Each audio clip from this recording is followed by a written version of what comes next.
It is almost time for round 17 of the Formula One World Championship in 2024, and we're back to the streets of Baku for the Azerbaijan Grand Prix, which is a big one. It's a fast circuit and it's a strong all-rounder with lots of 90-degree turns and those big long straights, including the start-finish straight, that 1.4-mile long straight right down where we should be expecting to see speeds of over 220 miles an hour.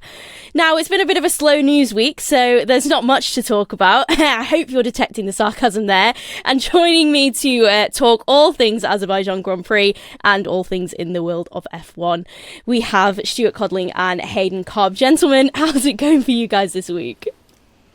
Welcome to the new office. Look at this spectacular backdrop I have behind me rather than my usual broom cupboard. Yeah, here we are in the offices in Stephen Street, which makes it the namesake of the former Smiths and Blur record producer. This is about as much as I can tell you about Stephen Street. It's not a very long place.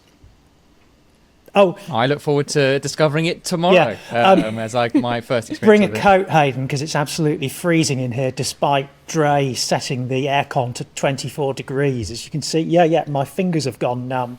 My brain's soon to join it.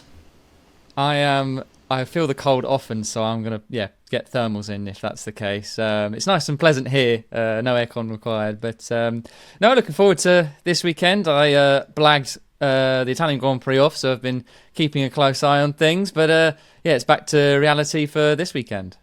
Oh, absolutely. And there's a lot that's gone on in the last few days, especially post Monza. Let's start off kind of going back to that previous race weekend. McLaren team principal Andrea Stella, after Monza, gave the biggest hint that Lando Norris may be afforded team orders very soon. He said specifically, "We are fighting Max Verstappen, so I think if we want to give support to one driver, we have to pick the one that is in the best position." Now, surely they should have been doing this a while ago, a few races back, some might argue. Haydn, is it really time for them to start pushing for Lando Norris in this fight for the Drivers' World Championship? Short answer, yes. Long answer begins with a but. As is well known in Formula One, the money comes from the Constructors' Championship, and doesn't matter what McLaren say, that's the focus, and that's the one that they can realistically win very close. They're only 8 points behind Red Bull as it stands with 8 rounds to go, and therefore making sure that isn't jeopardised in any shape or form between their drivers remains paramount, and that will be the case until the end of the year. But it's very true that the way Norris has been clawing points back on Verstappen in the drivers' context, even with a few strategy miscues there and Piastri's first lap overtake there, he's still reeling in Max.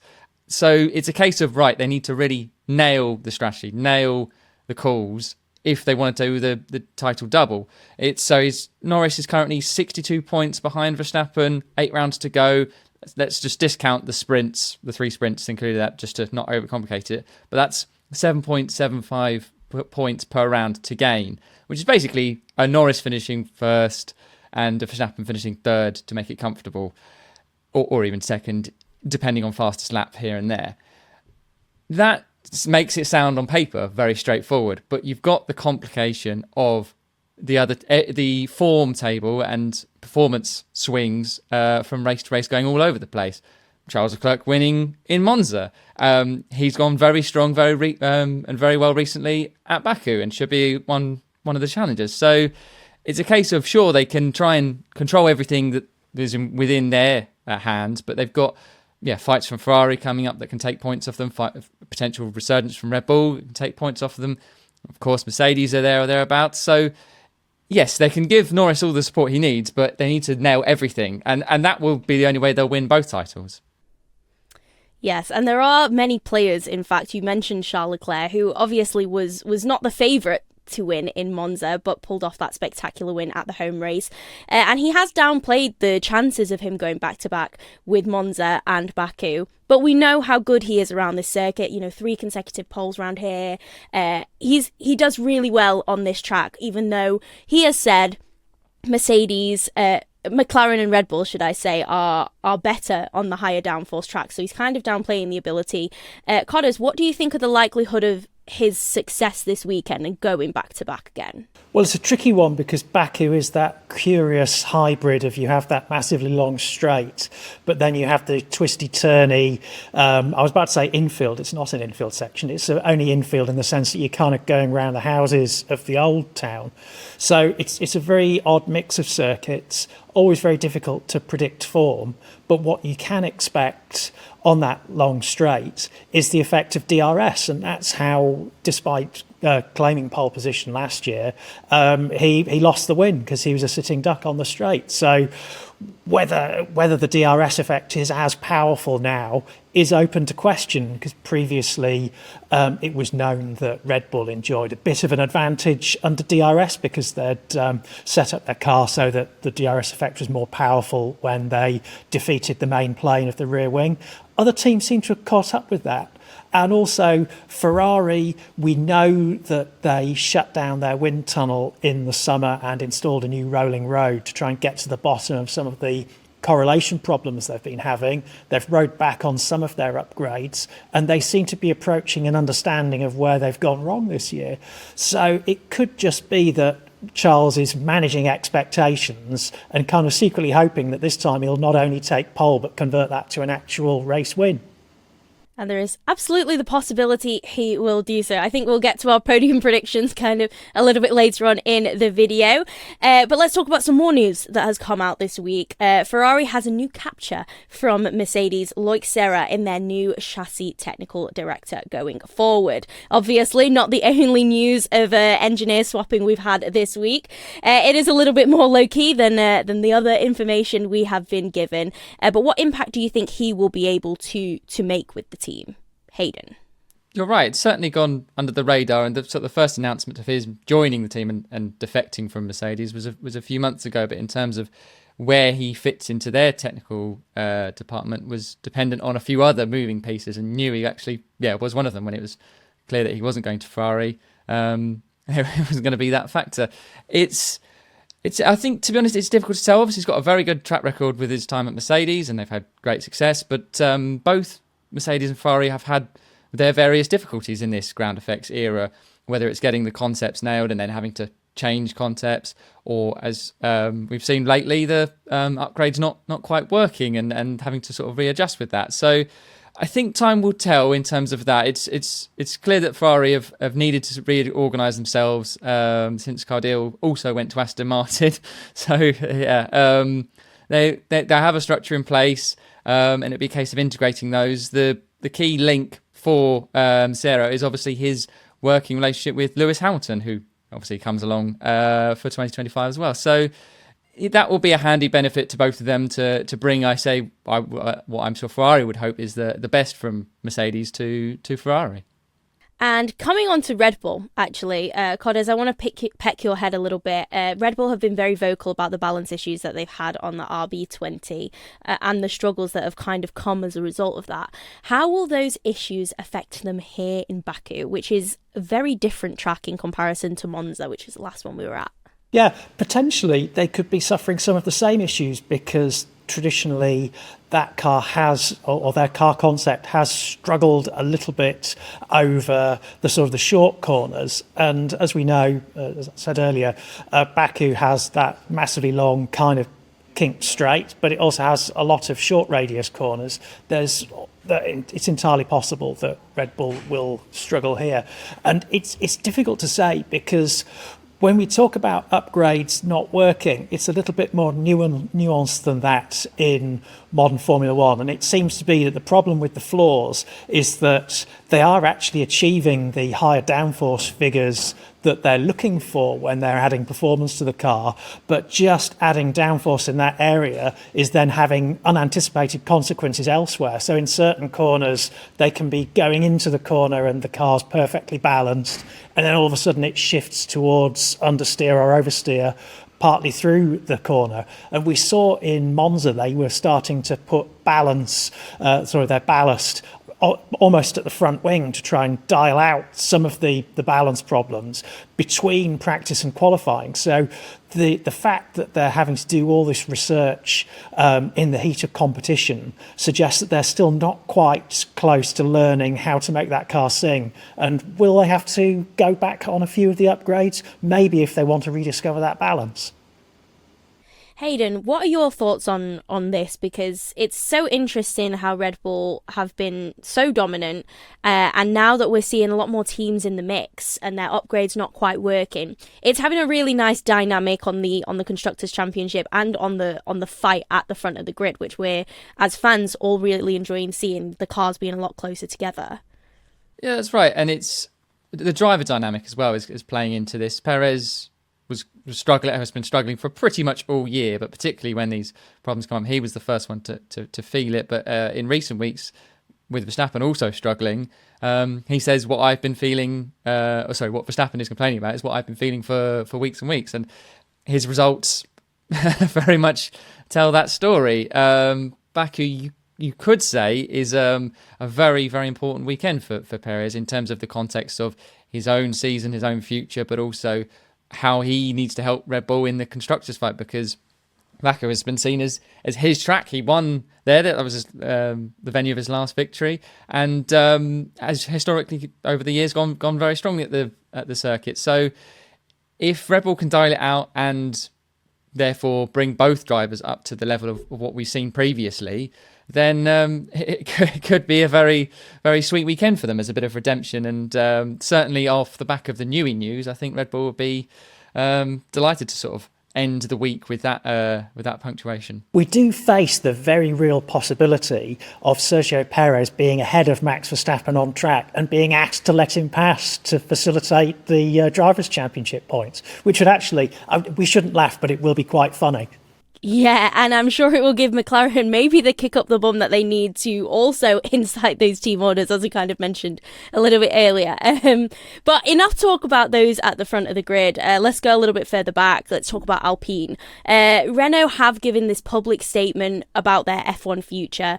They are trying to decide whether or not they want to become a customer entity with Mercedes or maintain their engine branch. And we did see at the Italian Grand Prix there were protests from team members of the engine branch who want to maintain the practicality of having their own engine in Formula One, obviously with the regulations changing in 2026. All a bit up in the air. How tense is the current climate at Enstone, Haydn? Like, what is the vibe currently, and what are your thoughts on whether Renault will ultimately shut down their engine department? It's got to be quite difficult, because it's very much an identity crisis, you could say, about Alpine or Team Enstone to broaden the horizons, because for many years we've said they are this make their own engines, make their own chassis, put it all together across the channel and have success. And historically they have had plenty of success, but in this modern era it's got fewer and fewer between, and they've dropped further and further down the grid. And that is clearly weighing on them in a quite literal sense of the costs. Of a huge amount of money goes into the engine department to build their own engines, and a huge amount of money goes into the chassis department to build their own chassis. And a way around that is becoming a customer to Mercedes, which clearly seems the logical step, given that they will end their partnership with Aston Martin, who take on the Honda engines. So therefore they have the capacity which currently exists. But for Team Enstone, it's that, does the board and does the management company see the team as this full factory effort that builds everything to fight for titles? So therefore you're taking on the likes of Ferrari, Mercedes, Aston Martin in a couple of years once they take on the Honda partnership, and Red Bull when they take on their own Red Bull powertrains at the same time, which brings its own challenges and a huge overlay of costs. And in terms of return, if they are mid-table to middling, if anything like that, it really isn't a return on that investment. If they look at the plan B, let's say, they can see there's great success to be had if you can really nail it like McLaren have. They are a customer team from Mercedes engines, but where their strengths are lying is in that sort of chassis department, building that and having the enough revenue to invest in new wind tunnel, in their own technical structures, in all the bits that they control, and they can find the edge on their competition. So that goes back to this: what does the board and what does the management company see Team Enstone being? Is it Alpine but with Renault engines? Could it be a Renault, or is it a customer team and they just want to focus on the chassis? They need to sort of decide through that. If it's a decision led by costs, that is often the way of the world these days. And if it's just too expensive and they just cannot forecast or guarantee any sort of success, then sadly, cold, blunt decisions need to be made. Whether that lies well with the French legal and government departments is a whole other conversation, which I admit I am not equipped enough to delve into, and nor would I. But yeah, they need to decide what is the team, what is its identity, what's its purpose, and then the rest of it sort of follows that direction. It's worth bearing in mind that when Renault came back, bought the team that is already owned once before, the idea, and when Carlos Ghosn was the head of Renault Group, was that the engine operation would become a profit centre because it would have customers and it would supply them. The trouble is the engines weren't actually good enough and the customers went elsewhere. So that has been the problem for them. And you look at that very dysfunctional relationship between the engine department in Viry, Team Enstone, each blaming the other for lack of performance. And the protest this week, very polite, pointed out that they didn't think that the engine was as much of a deficit as has been paid. I wonder if actually the French side of the operation has let themselves down a little bit by not protesting violently enough. They should. Why not get like the great French farmers who would throw cabbages and turnips in the river as a protest? That's the thing we want to see, not people waving banners. We actually want to see a little bit more militancy, I think. And just to be clear, we do not condone any violence of any sort here at Autosport. But yes, as mentioned, the team Renault have given themselves a few weeks to decide. So this story is emerging. We will keep you all updated here on autosport.com. Moving on, let's talk about Haas. Let's talk about Ollie Bearman, because he has been a very talked about driver all year with that stunning performance in Jeddah in replacement of Carlos Sainz. And he's back this weekend here in Baku. He'll be driving for Haas as a replacement for Kevin Magnussen, who has accumulated far too many penalty points. What are your expectations of him, Codders? Obviously, the Haas is not quite as competitive as the Ferrari, but we have seen them doing quite well in qualifying. What can we expect to see from Ollie Bearman this weekend? I think he'll want to keep his nose clean, slot in quietly, not make too much of a noise. He was, quite unprepared for his unexpected sub for Carlos Sainz in Jeddah, and that's exactly what he did there. He's very careful, didn't put the car in the wall, and that was the biggest peril that awaited him because it was a tricky circuit. And I think what impressed everyone about him that weekend was his professionalism. It wasn't just his speed, it was the way that he kept the car together. He didn't crash out of qualifying or anything. Everything was just kept very neat. And even he admits that it was that got him the nod at Haas more than his performances in F2 this year, which have been not brilliant because the team has struggled to get its head around the car. So he just needs to sort of not put the car in the wall, not do a Logan Sargent, shall we say, and just almost be anonymous. Just make sure he's seen to do a good job and take this as an early opportunity to integrate himself with that team and get used to the people he'll be working with next year. And kind of on the topic of rookies, you obviously just mentioned not doing a Logan Sargent. Well, Logan Sargent no longer on the grid. We have Franco Colapinto in that Williams. Haydn, what are your expectations from him as well? Because he made his debut last week in Monza, a successful debut on many counts. And now he's really getting into the swing of things for these last few races. Any thoughts on what performance he will be bringing? Williams obviously have an upgrade package as well this weekend. Yeah, solid, if unspectacular debut in Monza, but resulting in 12th place, which, a couple of fractions per lap here or there off Albon. It was a good showing, given it's his first time in that car with zero testing preparation in the current era. He's been brought in for two reasons. One that's been openly said, which is to help score points, which is, in fairness, a big ask for a rookie coming in without any prep, but fair enough. And the other one is, not to keep the crash damage and costs rising and rising. And obviously that was a Sargent issue, very clear after his big shunt in Zandvoort.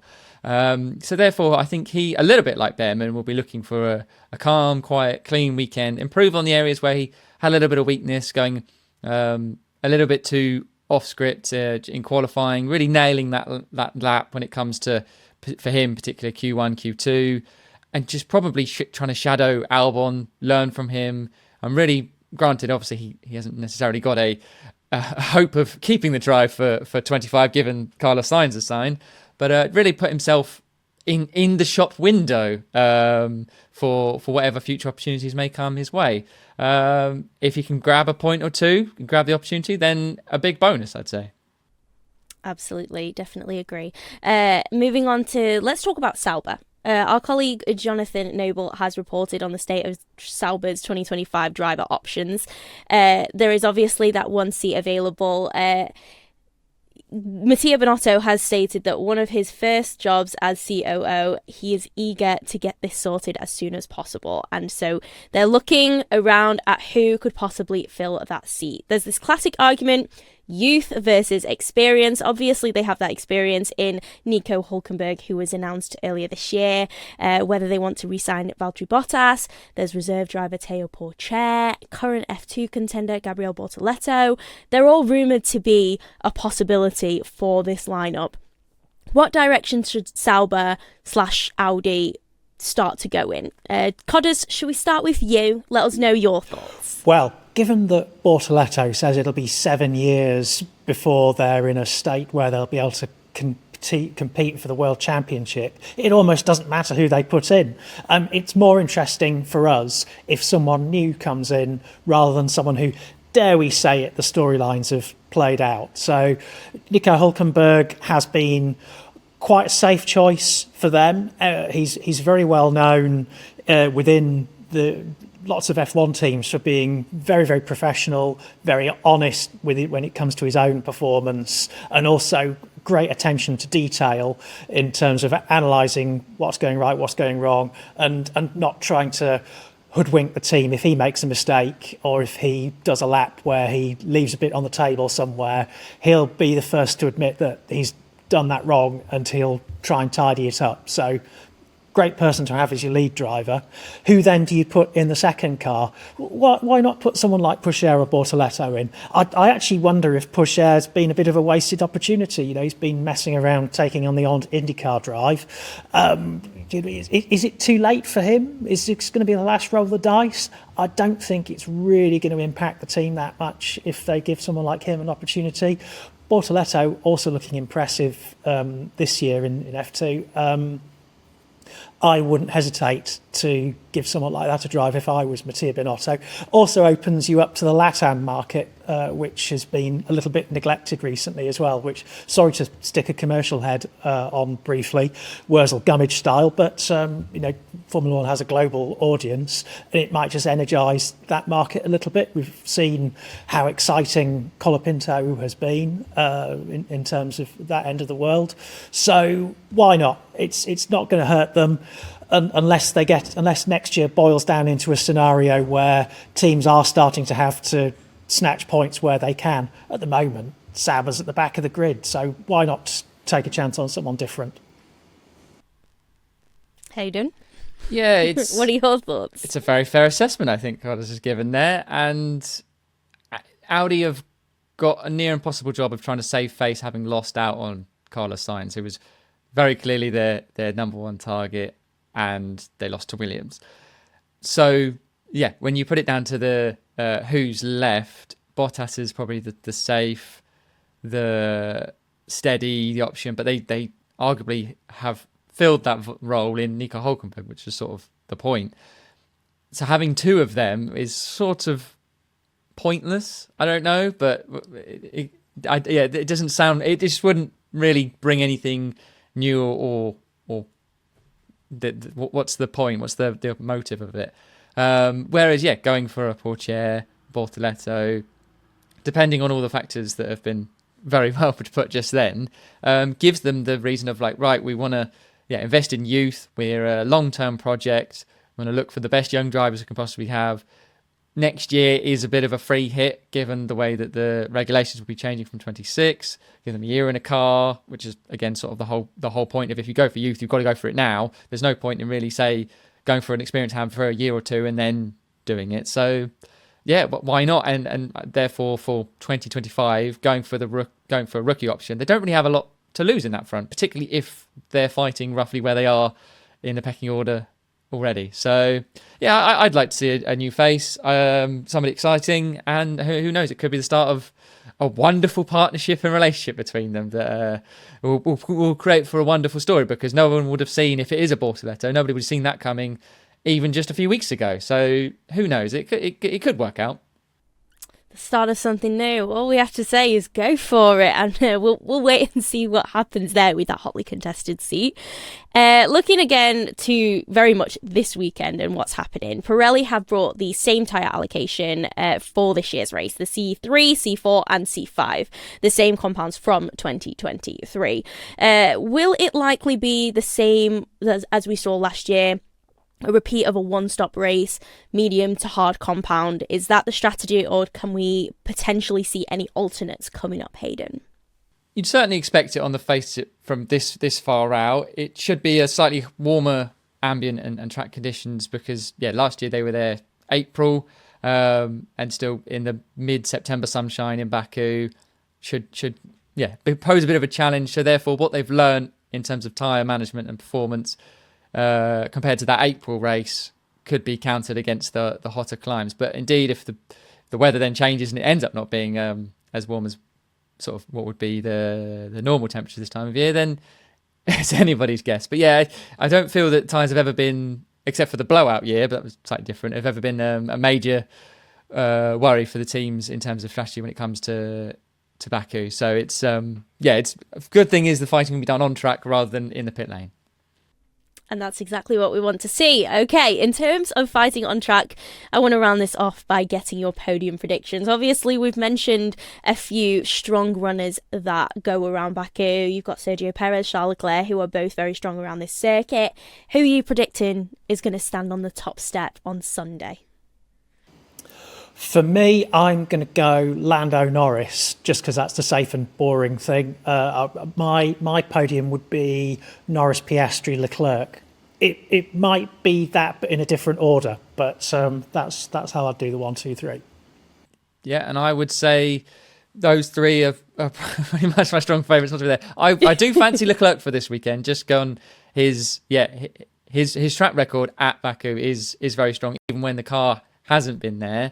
But the big question is how are Red Bull? How is their car? They've had a couple of weeks to try and solve some things, and obviously this was a long time ago, and the world was almost a different place back in that last year's Baku race. But they did do a 1-2, and Perez was the winner. So if they're able to sort of rediscover that sort of form and fix their current problems, then you cannot rule them out. But a McLaren Ferrari fight, if it goes on recent trends, could be a tasty one.